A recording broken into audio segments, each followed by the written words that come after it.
Hey y'all, Coach Inthefight here, and in today's video, we're going to be talking about star alignments.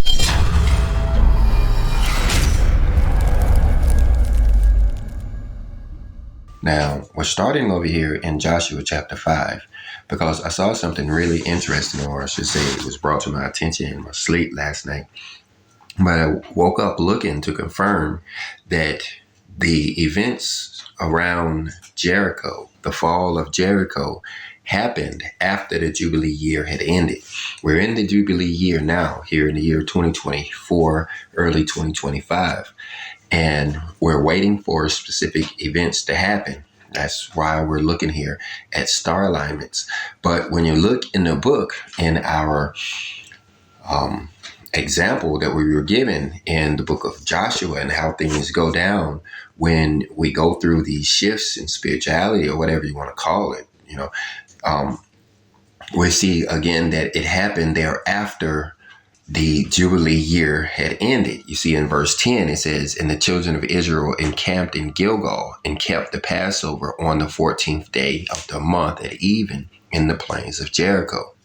So this is the first Passover that is mentioned in the Bible since they left Egypt, but now it's being led by Joshua instead of Moses. This is after they crossed the river Jordan. They're headed to the plains of Jericho. It says, "And they did eat the old corn of the land on the morrow after the Passover, unleavened cakes and parched corn in the selfsame day." We see here in the interlinear that the word Gilgal is Strong's number 1537. It's actually the same word as Galgal, and that's really important. We actually covered it in a video looking at all of the words related to this one. But we could easily say that this is the kingdom of heaven or the new covenant or something like that. But anyway, we want to look at verse 11, which says that they ate roasted corn, not necessarily old corn, but you see the definition of the word is to roast. So they were eating corn. And you say, why is that important? Well, you look at verse 12, it says, "And the manna ceased on the morrow after they had eaten the roasted corn," or it says old corn of the land. "Neither had the children of Israel manna anymore, but they did eat of the fruit of the land of Canaan that year." So here it is that they're eating of the fruit, implying that the Jubilee year had come to an end, now that they're eating the fruit from the land again. Before this, of course, they were eating manna. So that's significant because that would point to the year 2025 in our timeline. We're in the Jubilee year now. And you must understand that this was not corn. Corn did not grow in that part of the world. This was actually wheat. And so the significance of this is that they're actually able to harvest the spring wheat. We're not able to harvest it here in the year 2024 because we're in the Jubilee year.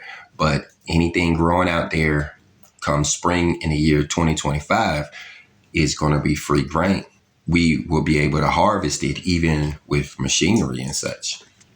I wanted to bring that up first in this video as we're talking about star alignments. Now, I'm here using an app showing the star alignments for today, the 21st of December in the year 2024. And you won't see much difference if we were to step forward to 25th of December in the year 2024. But what you see on all of these is that these planets that are out here, farthest from the sun, are all aligned up on a certain part of the solar system.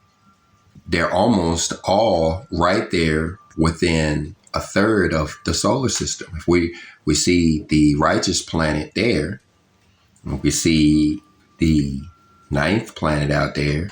So if we was to draw a line, we see that all of these planets on the 25th are aligned. Actually, a fourth of the sky, if you think about it. Look a little closer. Continue this line straight and this one straight. All of those particular wandering stars are in a certain quarter of the sky. So now when we zoom in a little closer, we start to see these stars that are moving a little bit faster. Now, in my studies, what I've learned is that these stars that are farther out can be used for timing. Like, for instance, if you were to put the judgment star, the righteous star, on a clock with the Sabbath day star, you'll find that they align every 119 years, which is a multiple of 7 and adds to significance. But we cover that in other videos, and we'll do so more. If you're interested in such things, let me know down below. But now these stars that are closer to the sun are not so easily used for timing because of their pattern. But these are what's known as the morning stars. So whereas you can't necessarily track them on a clock so easily as you could on a calendar, it won't work on a clock. But the way they work in our day-to-day timing is that they are the morning stars, indicating certain times in spiritual activity. I say that because if you look in there at the 4th planet from the sun, and when we had our Tav up there, or our cross up there, or our mark, we see that, yes, that planet is within the square. But when we look closer, we see that there's one outlier. Out of all of the wandering stars, there's only one that's not in that part of the sky. That's the planet that's the closest to the sun. But like we said, it's not necessarily used like a clock or even a calendar. Is used as the morning star. And you can see here in December of the year 2024, it is the morning star as it appears in dawn. And that's very significant. But note there that the 2nd planet from the sun is seen as the evening star. So you say, when will you have it as the morning star? You see there in the year 2025, it will be in the spring, around the spring festivals, where you will have both of those stars as the morning star. You see, this will occur in April and August, which August would be about the 5th month, celebrating Tisha B'Av. The thing about today, we're understanding that we are supposed to rise at dawn. We've done plenty of studies on this, finding information from the scripture, how they did it in the past and how we were even told to elevate our spirits at the dawn before the dawn. Well, looking here on December the 21st in the year 2024, we can see what it would look like at dawn. Then we can step through the 25th, but you don't notice much change. Now, again, you have those stars aligned out there. They're all out there in a quarter. But remember what we were talking about, the spring? Not much time has passed, so you still have the wandering stars in a certain quarter of the sky. But look what happens in the dawn hours, especially around April the 5th, the 7th. You have both of the morning stars, as well as the 9th planet, and even the Sabbath day star, and these other wandering stars that have great significance as far as spiritual activity. Now, just a quick class in how the Enoch calendar works. Let's go over here and find out when will be the feast days. We're looking at April the 20th, but will we be in a feast day that week? Well, the first thing we need to do is look at the spring equinox, which is usually around March the 20th. And we look at the phase of the moon. We're trying to determine the first day of the year. And so on March the 20th, we have the alignment of the sun and the stars. And then we just need the representation of the moon. So we step forward in time. We see that you'll have a new moon on or about the 29th of March. But then on the 29th will be when it'll most likely be seen. So that would make the 30th or the 31st, the first day of the month. So we'll start our feast week somewhere around April the 14th.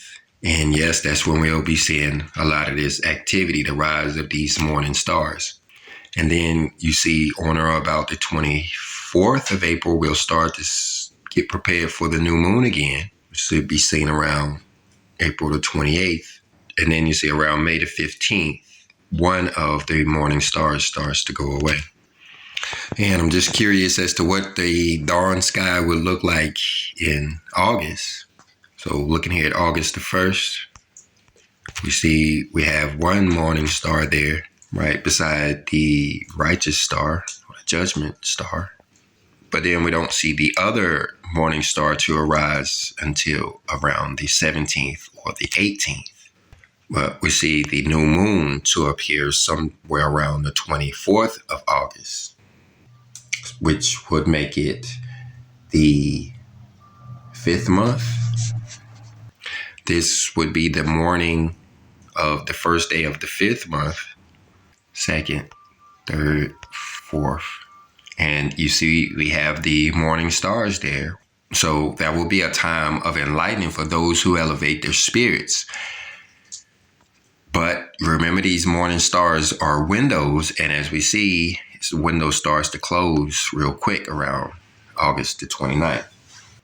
Now, we learn about elevating our spirits and such from the Great Book of True Life, which you can get a copy of it in PDF form over at coachinthefight.shop.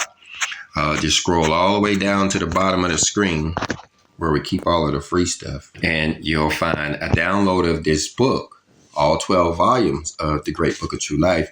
And in that download, you can read about the dawn. But again, we do a lot of classes on that. And we also, from that book, learn about prayer. Be a little bit surprised, but don't be offended when we're told that we don't know how to pray. Because when we go into this book, he talks about the specifics of prayer, and so there's some learning to do there. And this is important in this time because of all of this activity that's going on. We don't know exactly what's going to happen, but we do know that we have a weapon against most of it, against all of it, in fact, which is prayer. So I'm going to remind you guys of that. Check out some of the links we have popping up about prayer, and some of the links we have popping up about the Great Book of True Life. And if you got anything out of this video, go ahead and hit the like button. If you didn't, hit the dislike button, but leave us a comment down below, and I'll see you down there.